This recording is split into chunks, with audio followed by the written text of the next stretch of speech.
Fala pessoal, tudo bem com vocês? Aqui quem tá falando é a professora Isadora Barreto, professora de Filosofia e Geografia da Escola ArteSeb. Meus queridos, hoje nós teremos uma aula um pouco diferente aí de filosofia. Nós iremos aqui trabalhar questões, tá? Eu quero que vocês peguem o material de vocês, o caderno 3, abram lá na página 14, tá? O módulo é o módulo 5, porque o caderno 3 ele começa com o módulo 5, tá? Então a gente vai encerrar esse módulo nesta aula e aí a gente vai seguir, né, nas próximas aulas com os outros módulos, tá bom? Então me acompanha, pega seu caderno, por quê? Porque a gente vai resolver junto essas questões, tá ok? Então vai lá, pegou o caderno? Tô aguardando você pegar. Pegou o caderno, pegou o livro, né? Fez o cabeçalho aí, ainda não fez, vai fazer? Beleza. Então, quando você fizer isso, a gente continua. Tô te aguardando. Vamos lá? Certo. Então, vamos. Ó, página 14, tá dizendo assim, ó, entre atos, tá ok? Eu tenho aqui no meu livro, tá? Entre atos, inclusive eu coloquei o título aqui, entre atos. Por que entre atos, pessoal? Porque o nosso livro ele é dividido em etapas, né? Como, por exemplo, produção, entre atos, discussão. Enfim, vocês se lembram bem que na aula presencial a gente debatia, conversava e respondia junto as questões. A proposta hoje é fazer o mesmo, tá ok? Então, pegando aí teu material já tudo certinho, vamos lá. Tem um texto que eu queria que você lesse comigo. Pode ser? Pegou teu livro, tá tudo ok? Página 14. Lê comigo. Vamos lá? O matemático brasileiro Jackson Ichikawa, do Instituto de Ciências Matemáticas e de Computação da USP, ICMC, foi vencedor de uma importante competição científica, a Familab. Leia a seguir um trecho de uma entrevista em que Jackson realiza uma comparação para falar da importância da matemática. Você lembra bem que o módulo 5 está falando sobre matemática e razão, e aí a gente começou a falar, por exemplo, como é que era antes, né, da filosofia, como é que as pessoas pensavam antes do surgimento da filosofia. Tudo aquilo que elas tinham como razão, entre aspas, nada mais era que base em histórias, ou seja, nos mitos. A gente estudou no caderno anterior sobre os mitos, sobre a mitologia, a importância da mitologia, o quanto ela significava para educar, para ensinar comportamentos. Pois é, com o surgimento da filosofia, o que tornou diferente nessa sociedade grega e, claro, depois no mundo inteiro? O que tornou diferente, pessoal, foi que as pessoas começaram a pensar de uma forma diferente. Elas começaram a se questionar sobre coisas que elas acreditavam que eram simplesmente verdade, tá? Então elas começaram a se questionar, poxa, será se a Terra surgiu assim mesmo? Será se esse Sol aí é um Deus? Será se existe alguma coisa a mais? Será se não existe uma lei específica implícita na natureza? E aí surgiram quem? Os pré-socráticos, pessoal, lembra? Quem são os pré-socráticos? Já deu uma aula anterior sobre esse assunto. Os pré-socráticos são aqueles primeiros filósofos que romperam com aquela ideia de mitologia e tentaram explicar o mundo de outra forma. Você lembra disso, né? Se você não lembra, por favor, querido e querida, volta lá na aula e assiste novamente que está gravadinho aqui no YouTube. Então vamos lá. Vou continuar aqui o texto. Muita gente acha que muito do que se estuda na matemática, essa parte negrito, tá? Em negrito, não é aplicável na vida real. Uma piada famosa é aquela do mais um dia se passou e eu não usei a fórmula de Bhaskara. Qual é a importância dos estudos teóricos da matemática? Pessoal, vocês já tiveram aquela sensação de que a matemática parece que não tem muita implicação na nossa vida? Muitas vezes, por a gente demonstrar uma série de dificuldades com essa matéria específica, a gente acredita, né, de uma forma bem ingênua que não serve para muita coisa. Mas isso não é verdade. A matemática ela está em todo local, está em todo lugar. Por exemplo, agora mesmo a gente está se comunicando através dessa tecnologia. Eu estou gravando essa aula, tá? E vocês estão assistindo aí em algum dispositivo, ou uma televisão, ou um celular, ou até mesmo um computador. O que isso nos permite concluir? O que a matemática tem a ver com isso? Pessoal, para se construir esse aparelho que você está usando aí, foi necessário que houvesse cálculos, tá? Por exemplo, um cientista da computação, que é aquela pessoa que constrói periféricos, que constrói ali partes de um computador, enfim, alguém que desenvolve ali um aplicativo, ele tem que se utilizar muito da matemática, porque a informática, ela exige isso, a tecnologia, né, da informática, ela exige isso. Então, se hoje eu estou gravando aqui essa aula, através desse dispositivo que eu estou usando, é porque alguém bateu cabeça, fez fórmula e conseguiu, através da linguagem matemática e de códigos matemáticos, construir esse sistema de gravação, esse sistema de YouTube, tá? Esse sistema que nos permite nos comunicar num momento como esse, em que eu não posso estar presencialmente com vocês ainda, tá? Mas a tecnologia veio para isso, né? Veio para servir. E a matemática é base, tá bom, pessoal? Então, sim, matemática tem as suas importâncias, tem a sua relevância no nosso dia a dia, tá? Ainda que você ache que não, tá bom? Qual é a importância dos estudos teóricos da matemática? O texto aí em negrito finaliza, e aí a gente pode continuar. Pode me acompanhar? Eu sempre acho muito válido quando alguém pergunta para que serve a matemática. Mas quando a humanidade cria arte, música ou teatro, por exemplo, ninguém pensa em como isso pode ser aplicado na vida real. Eu acho que a matemática também oferece essa possibilidade. Ela oferece uma maneira de enxergar o mundo que não é habitual. Acho que ela cumpre esses dois papéis, o de ser aplicada às necessidades que temos, mas também nisso de admirar as coisas de uma outra maneira.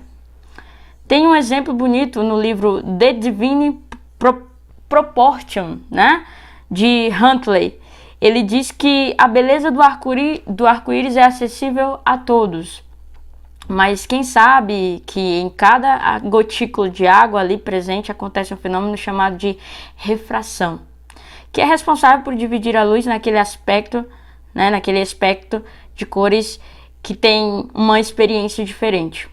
Esse conhecimento faz com que você tenha acesso a um outro nível de beleza.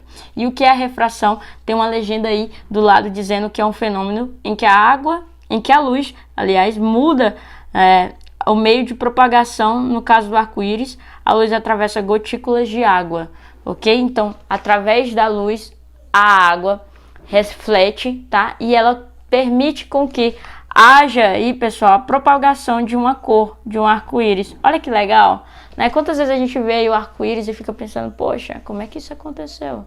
A matemática explica, certo? Um fenômeno chamado refração, em que a luz muda conforme a propagação, tá? No arco-íris. E, claro, envolvendo aqui as gotículas de água. E tem uma imagem aí na página 14, uma ilustração do René Descartes, que inclusive é um filósofo em que ele também estuda matemática, em que ele também ensina matemática. A matemática está muito ligada, pessoal, aos filósofos do século V, século VII, século XVI, tá? O período iluminista também, período moderno, enfim.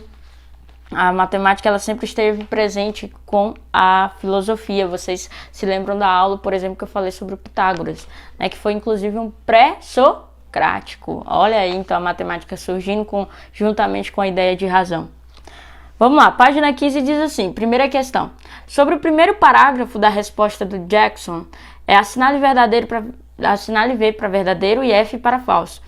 Depois, nas linhas para a resposta, corrija as proposições falsas. Professor, o que são proposições? Pessoal, aqui nesse sentido são as frases, né? São as assertivas. São ali as opções para você colocar, ler e dizer se são verdadeiras ou falsas, tá? A primeira diz o seguinte: a matemática pode ser usada nas tarefas do dia a dia e nos momentos de contemplação da vida? E aí, conforme o que vocês leram agora, que a gente leu junto, a matemática ela pode ser usada nas tarefas do dia a dia e nos momentos de contemplação da vida? Ele falou isso? Falou isso? O que você acha? Colocou verdadeiro ou falso? Vamos lá, pessoal, tô esperando você responder. Tá esperando minha resposta? Não acredito. Respondeu? Tá.